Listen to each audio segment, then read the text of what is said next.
ಪ್ರತಿಯೊಂದು ಮಕ್ಕಳಿಗೂ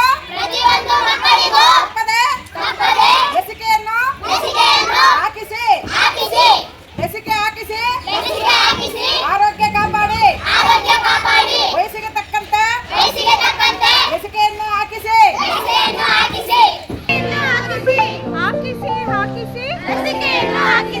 ಲಸಿಕೆ ಒಮ್ಮೆ ರಕ್ಷಣೆ ಹಲವು ವರ್ಷ. ಲಸಿಕೆ ನಮ್ಮ ಹಕ್ಕು, ನಮ್ಮ ಕರ್ತವ್ಯ. ಹಾಕಿಸಿ ಮಕ್ಕಳಿಗೆ ಲಸಿಕೆ ಹಾಕಿಸಿ. ಲಸಿಕೆ ನಮ್ಮ ಹಕ್ಕು, ಲಸಿಕೆ ನಮ್ಮ ಕರ್ತವ್ಯ. ನಮ್ಮ ಹೊಣೆ. ಲಸಿಕೆ ಹಾಕಿ ಆರೋಗ್ಯ ಕಾಪಾಡಿ.